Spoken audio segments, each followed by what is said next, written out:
Okay, so see if we can finish this off. Batteries willing, cameras and such. Example of one that's sort of in progress. And the Amiga being what it was, mostly relied on a lot of keyboard, mouse stuff, at least start into things before you actually got to the bit where you needed a joystick and buttons. So occasionally you do have to reach down into the bottom of the cabinet and get the keyboard and mouse out for this one. A way around that, it would be possibly to mount a trackball in the middle between the player 1 and player 2 buttons. I don't really want to do that at the moment, but if I wanted to do that at a later day, it's not a big deal. Just wire it into the series, back down to the JPack, and assign it a function within the JPack software. So yeah, there's the Amiga. Not many on here at the moment because I'm still trying it out. Still really a work in progress. Most disappointing thing for me is that I can't currently get any of my own games that I've written to actually run on the unit. I can get them to run okay, sort of outside of the front end on normal emulation. That's not a problem, but trying to get it to run within, it uses a back end thing called WHD load, which uses the WHD standardized releases of software, and that's sort of like a compressed miniature kind of hard disk install, not the ADF files that would normally be used, and it doesn't like it with the one I'm trying to send to it, so you just get a black screen, which is a shame, but I will hopefully sort that out, and then I can play my own games on my own games I've written on the actual machine. It's hit and miss, can cause the whole system to completely reset sometimes. There you go, see, here we are. It's a WHD load trial version. Unfortunately you get this little nag screen at the start. When I eventually get around to working out the kinks and stuff like that, and work out how it works a bit better, I'll just get the full version and get rid of that nag screen. But for now there's no point. More often than not I end up without anything working. So particular favourite of mine, just been re-released in HD.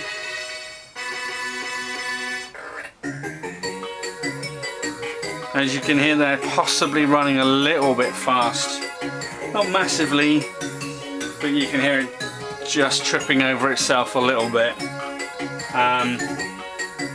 That's one of the down points with it, with the Amiga emulation. It's the speed can vary quite drastically. So yeah, but there you go, Amiga running happily. Let's actually try and see if it'll fire off a game. One of my favourite Amiga games, and the well, I need to do out a review for the new HD release, but it's missing a lot of the quirky charm for the music, and this sort of little world map and stuff is missing and things like that, and the massive product placement for things like Lucasade.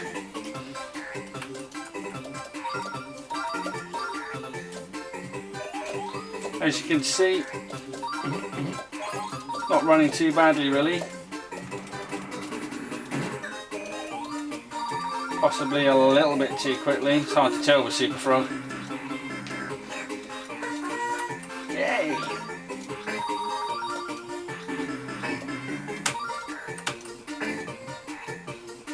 The wings.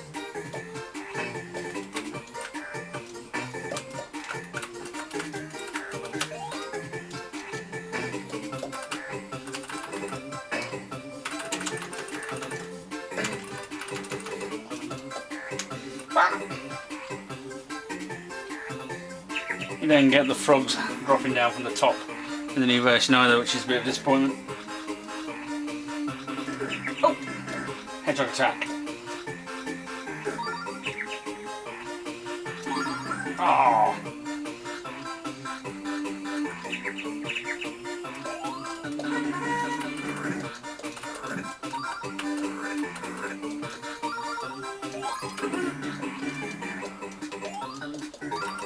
Yeah, that music's going a little bit crazy there.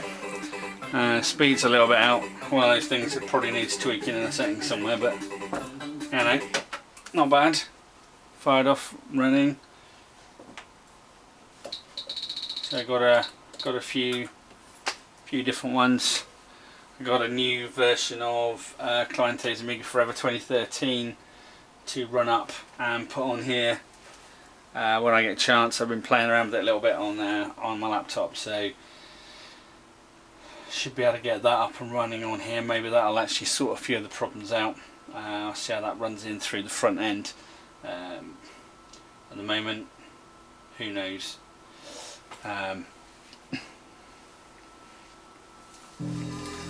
Another classic, first game I ever played on the Amiga.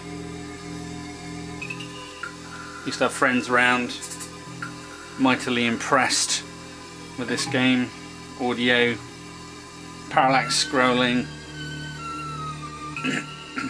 smooth animation.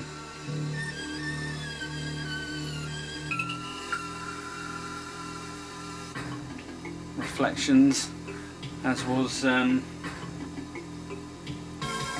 what's their name back in the day.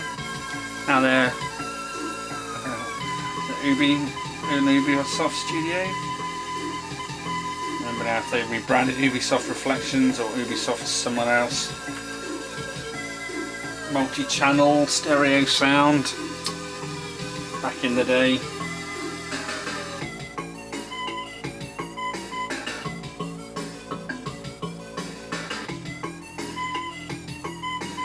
Art by oh, I've forgotten his name. Roger someone. Can't remember now.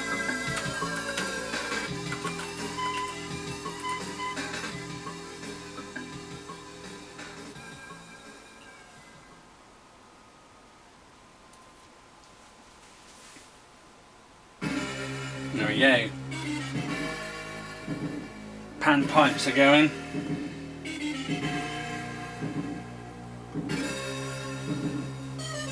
Multi-layered parallax aplenty.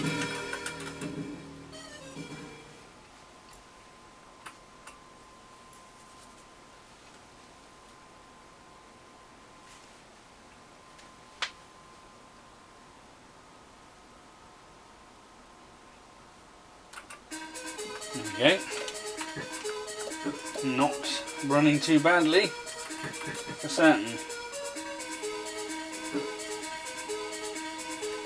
As I say, absolutely mind-blowing when it came out many years ago. Oh, bat and face. I thought you could punch those. Oh, and a bat in the face again.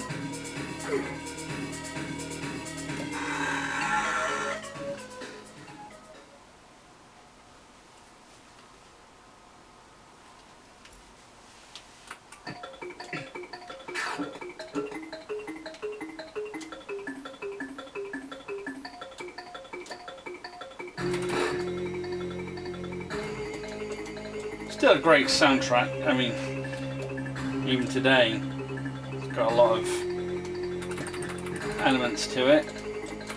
Oh, stick insect in the face.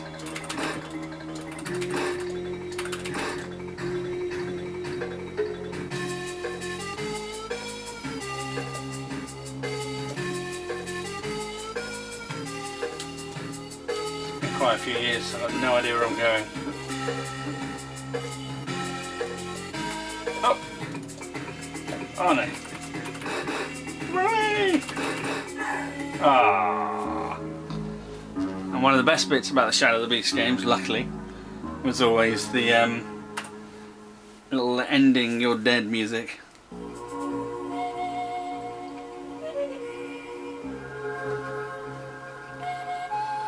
Which is just as well, because you died an awful lot, so the games were bloody hard.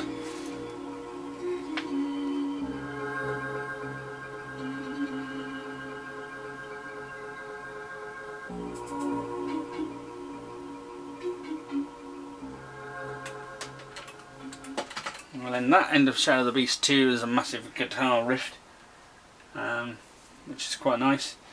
Or maybe do one more from here before we go, and that would have to be this one. Absolute classic, majorly overlooked a lot of the time. Great art, kind of typified what the work that Psygnosis were doing back on the Amiga at this time, but you know, Studio Liverpool as they were before they got shut down last year. Absolute market leaders, absolute genuinely pushing the envelope of, you know, what was being done with the systems consistently.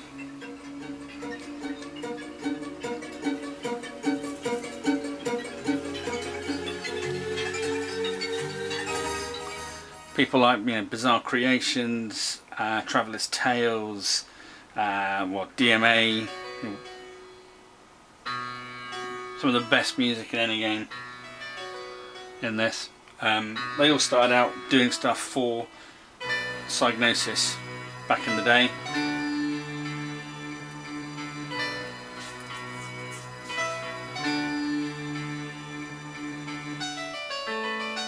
Trying to remember who did the music for this now. It might have been, is it Tim Follett? Probably tell us in a minute before I skip.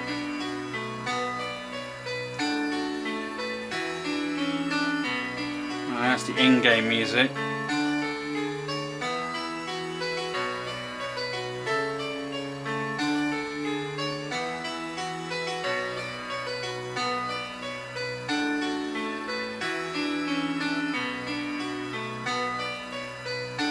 Tim Wright, there you go.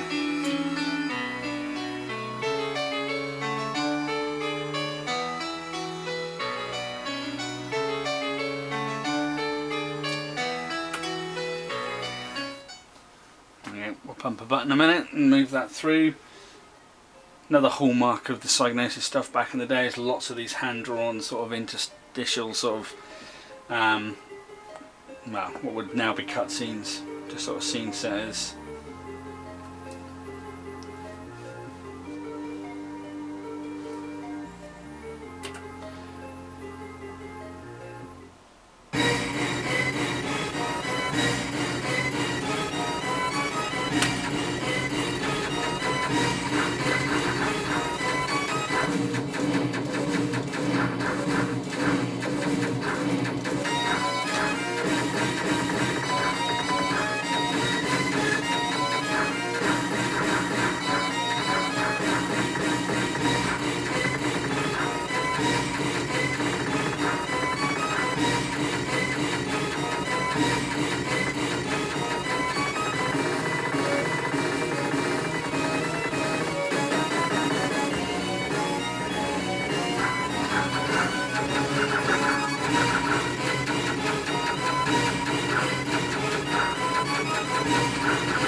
A massively explosive soundtrack. I mean, you're thinking about back in the day, you know, your Mega Drive, your snares were just sort of kicking this off. The Amiga gets overlooked drastically by quite a lot of people. Just how important its contribution was. It's pushing forward some of the stuff that became pretty standard on platforms like Mega Drive. Snares, you know, TurboGrafx, whatever, even going forward from there, you know.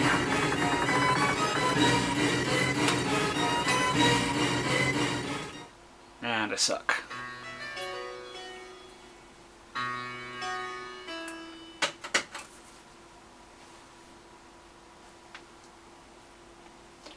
So yeah, you know, there's plenty more that I haven't even not put on. I've got just scores of Amiga stuff in the loft, and you know, just massive classics that don't get talked about very often because they're overshadowed by what is now the console game market of NES, SNES, Master System, Mega Drive, stuff like Heimdall, Heimdall 2, the James Pond games. Kid Chaos was a great game. Leander was another prime example of how Psygnosis pushed everything forward back in their day.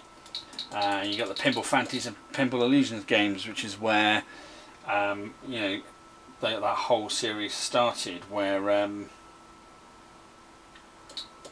that whole team came from. Another classic that needs remaking there soon is Simon the Sorcerer. I'd like a HD version of that next, please. And yeah, so bags of stuff left to actually go there. I need to get a few more things working on that, but as it goes at the moment, it's not too bad. Things like PC Engine are sort of working. Let's have a look a second. Needs a little bit more work done to it.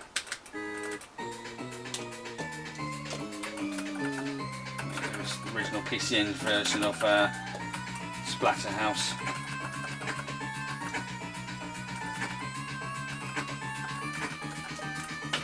Again, needs a bit more tweaking. No in-game shots as of yet, apart from Parasol Stars. Operation Wolf has got some.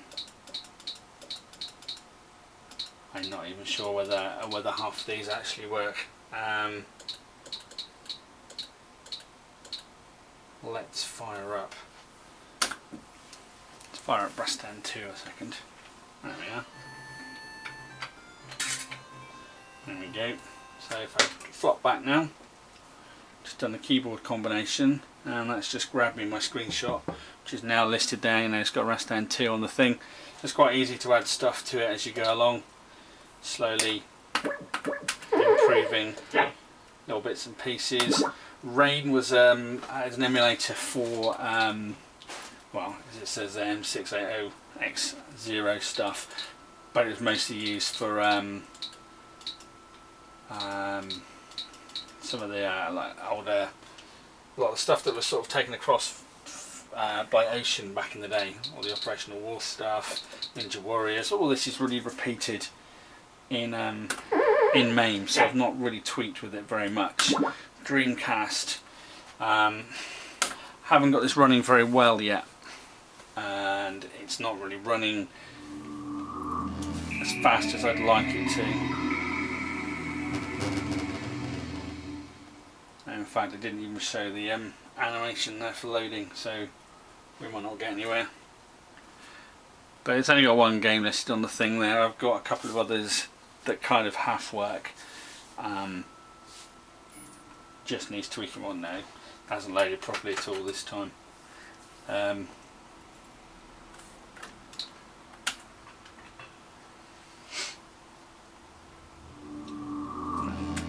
It's not happy, so that needs a little bit of tweaking. That was sort of working the other day, but not so happy today.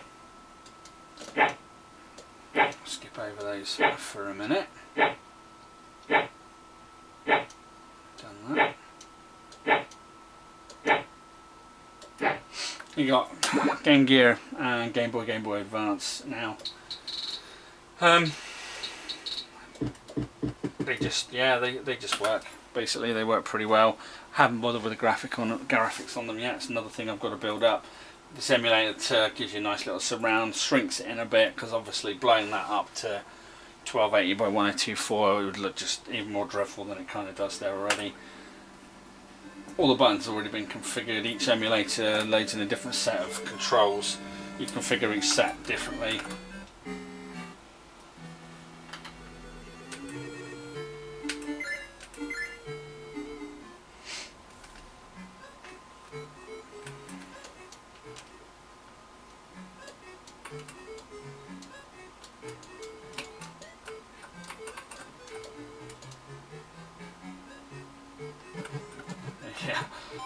I've never played this before in my life, so that shows there with my skills. No, I don't think I'll try again. But you know, as you see, it works perfectly fine. Keyboards, the input's been remapped to different buttons on the keyboard, which correspond with the button mappings I've already done. Same features as before, really. You can make yourself a favourites list. I've not even started to go through this list yet. You know, there's quite an extensive list there. Same with Game Boy Advance. I did have one that sort of half did some DS stuff, but it seemed kind of pointless when you think about it, because you can't touch the screen, so it doesn't really make a lot of sense. But traditional Game Boy Advance stuff,